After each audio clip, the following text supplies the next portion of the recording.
Hi, this is Francis from Easel. Today I'm going to be talking about how to create multiple work pieces for your easel project.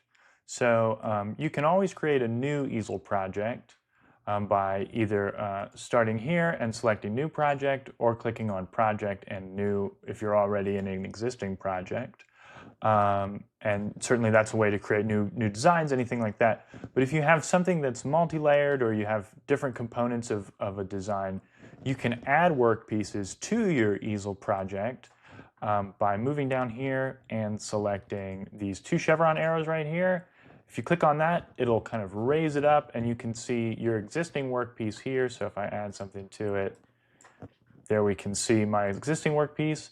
And then if I click this plus sign, it's going to add a new workpiece at the same dimensions, material dimensions as my first workpiece. You don't have to keep those material dimensions. You can change them. It's basically just adding another easel workpiece to the same project if you want to keep things together. You can also click on, there's a small arrow in each kind of smaller project window. If you click on that, you can duplicate, delete, add notes, or rename part of a project.